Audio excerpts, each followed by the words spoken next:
Hi, folks, and thank you for listening in. My name is Jackson Lewis, and today I want to talk about cool ways to use Rust attributes that you might not have heard of before. I'm going to assume that you have an intermediate understanding of Rust for this talk, because today is going to be a deep dive into some of the more obscure aspects of the language.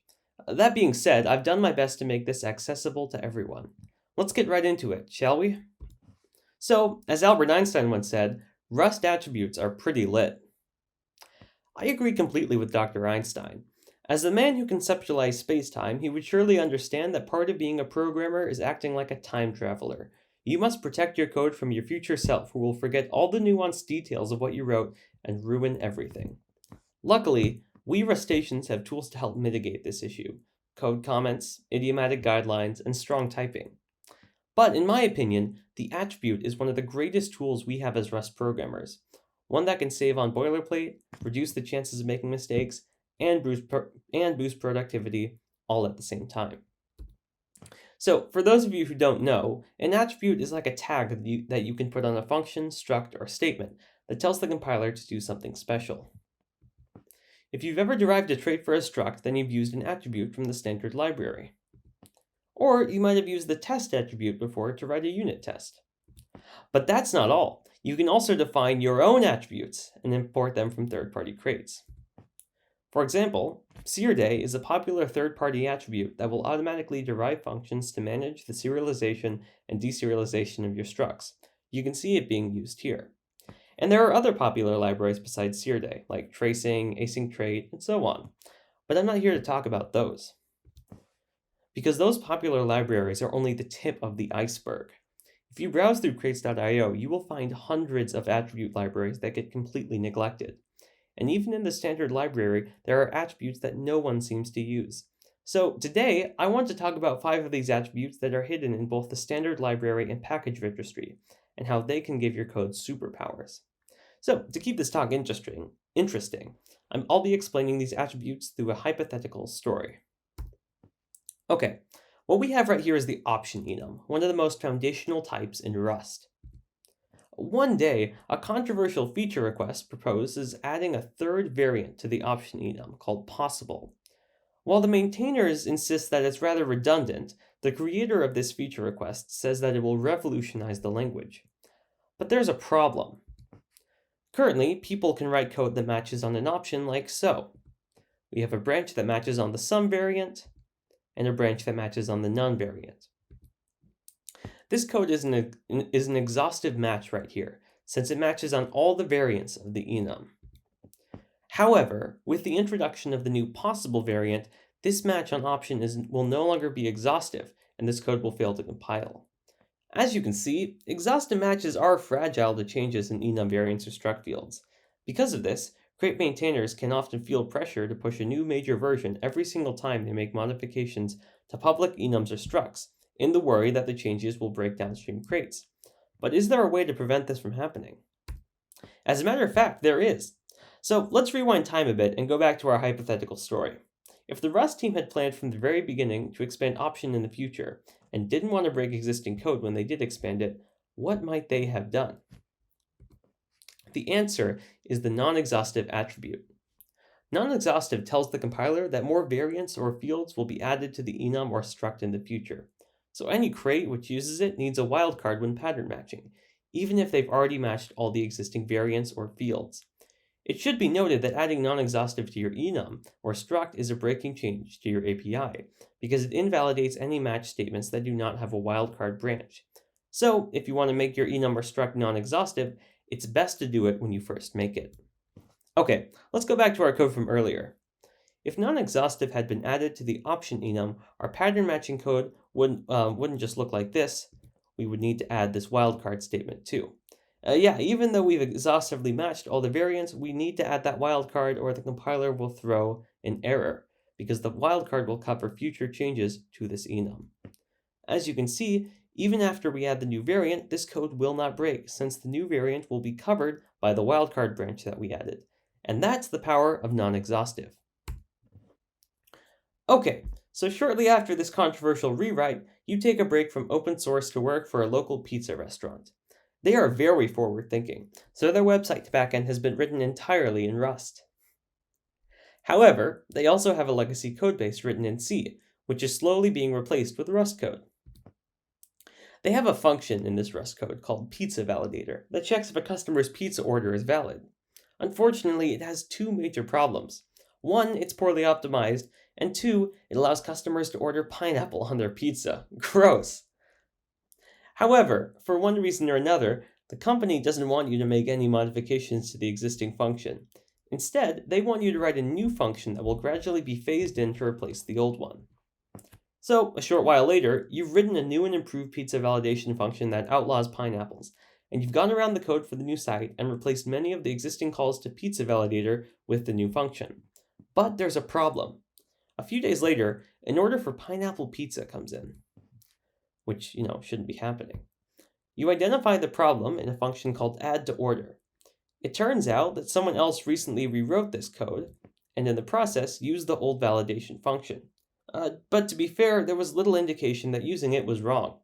So, let's rewind time again. What should have been done here to prevent this? Well, it would be nice if we could mark this old function as being improper to use without outright removing it, and it turns out that the standard library gives us a way to do this. All we need to do is put the deprecated attribute at the top of the function, and the compiler will emit a warning when someone tries to use it. You can even provide a custom message to go with this warning.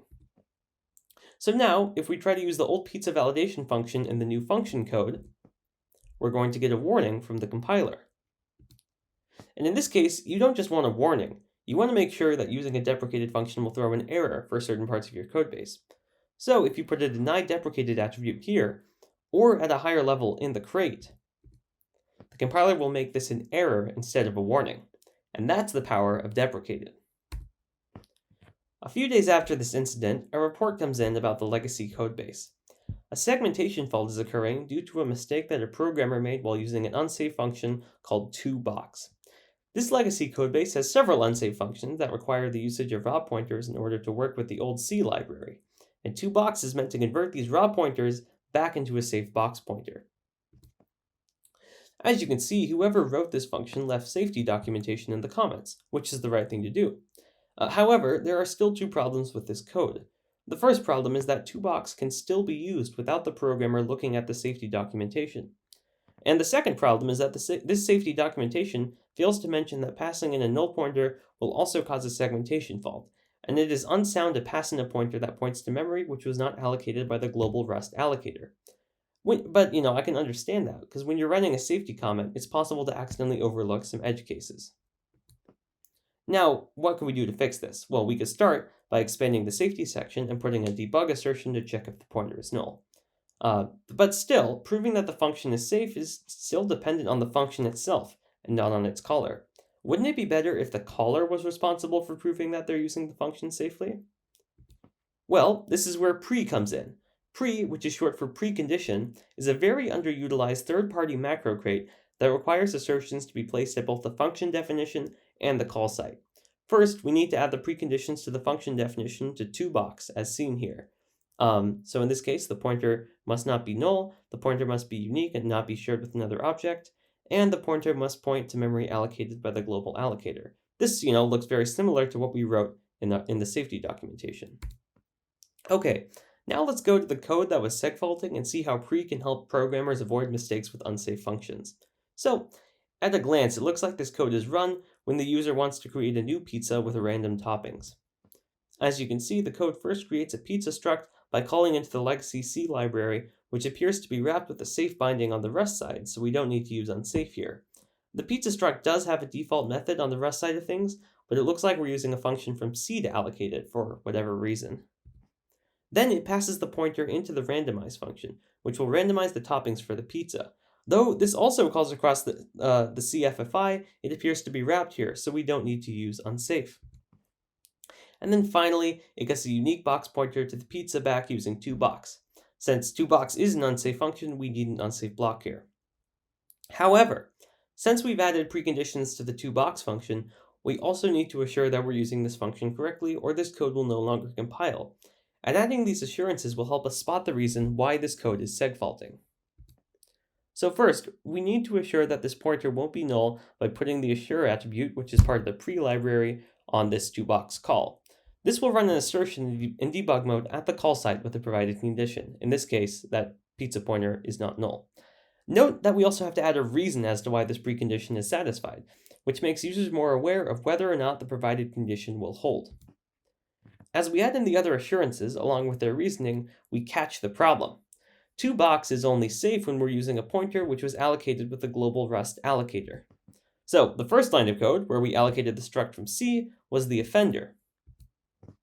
After we rewrite the code to allocate the pizza on the Rust side, we can provide a proper reason in the assure attribute for why these conditions are satisfied. As you can see, pre is a great way for users of unsafe functions to be cognizant of what needs to hold true for the function to be safe. And that's the power of pre. That being said, I highly recommend that you limit this attribute to functions that you define internally, so downstream users don't need to add pre as a dependency to their crate just to call the function. The next week, you're asked to perform a refactor on the pizza struct. When you go to make some changes to it, the definition looks off. Something about it is seriously bothering you, but you can't place your finger on it. Oh, that's right.